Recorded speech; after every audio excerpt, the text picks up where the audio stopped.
অস্থায়ী কৰ্মচাৰীৰ চাকৰি নিয়মীয়া সন্দৰ্ভত মুখ্যমন্ত্ৰীয়ে কৰা মন্তব্য আছিল এয়া। সুপ্ৰিম কোৰ্টৰ নিৰ্দেশ আছে যে কোনো অস্থায়ী কৰ্মীক স্থায়ীকৰণ কৰিব নোৱাৰে, তাৰ কাৰণে ইণ্টাৰভিউ হ'ব লাগিব। সেইকাৰণে সুপ্ৰিম কোৰ্টৰ বিৰুদ্ধেতো অসমৰ মুখ্যমন্ত্ৰী যাব নোৱাৰে। কিন্তু কাৰো চাকৰি আমি খাব খোজা নাই, 60 বছৰলৈকেও চাকৰি কৰক, কিন্তু অস্থায়ী কৰ্মচাৰীক ৰেগুলাৰাইজেশ্যন কৰাৰ পাৱাৰটো কেবিনেট আৰু মুখ্যমন্ত্ৰীৰ পৰা সুপ্ৰিম কোৰ্টে কাটি লৈ গৈছে উমা দেৱী ভাৰ্চেছ গভৰ্ণমেণ্ট অফ ইণ্ডিয়া এই ভাৰ্ডিক্টৰ জৰিয়তে। যেতিয়া মুখ্যমন্ত্ৰী বা কেবিনেটৰ হাতত সেই পাৱাৰটো এতিয়া নাই। কাজিৰঙা ৰাষ্ট্ৰীয় উদ্যানৰ পৰিস্থিতিৰ বুজ ল'বলৈ উপস্থিত হৈ মুখ্যমন্ত্ৰী ডক্টৰ হিমন্ত বিশ্ব শৰ্মাই কৰিছিল এই মন্তব্য। আৰু তাৰ পিছতেই কাজিৰঙা ৰাষ্ট্ৰীয় উদ্যানত কৰ্মৰত অস্থায়ী কৰ্মচাৰীয়ে আগবঢ়াইছে প্ৰতিক্ৰিয়া। আমি দুখিত হোৱাৰ লগতে আমি শংকিত হৈছোঁ, যিহেতুকে কাজিৰঙা ৰাষ্ট্ৰীয় উদ্যানৰ দাঁতিকাষৰীয়া অঞ্চলত আমি বসবাস কৰা নিবনুৱা যুৱক যুৱতী হওঁ।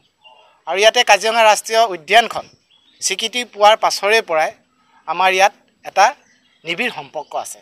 যদিও বিষয়টো আইনৰ মাজত গোচৰাধীন হৈ আছে বা আইনৰ ভিতৰত পৰে, তথাপিও মাননীয় মুখ্যমন্ত্ৰীয়ে নিজাববীয়াকৈ পোনপটীয়া হস্তক্ষেপেৰে আমাৰ ৰাষ্ট্ৰীয় উদ্যানৰ কৰ্মৰত 253জন সামৰিক কৰ্মীক যাতে তেওঁ যি ধৰণে আমাৰ কিছুদিনৰ আগতে গৃহৰক্ষী ভাই বন্ধুসকলে পাই আছিল, একেই পাই আছিলোঁ, তেখেতসকলে 10,000 পাইছিলে, আমিও পাইছিলোঁ, কিন্তু পোনপোনে তেওঁলোকৰ 25,000 হ'ল। গতিকে তেওঁলোকৰ যি অসুবিধা আছিলে অসুবিধাখিনি কম পৰিমাণে হ'লেও তেওঁলোকে সকাহ পাইছে, কিন্তু আমি সেই গতিতেই চলি থাকিলোঁ।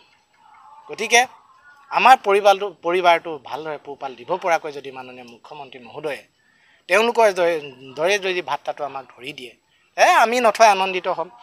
মুখ্যমন্ত্ৰীয়ে আগবঢ়োৱা মন্তব্যৰ পিছতেই দেওবাৰে অস্থায়ী কৰ্মচাৰীসকলে সাক্ষাৎ কৰে বনমন্ত্ৰী চন্দ্ৰমোহন পাটোৱাৰীক।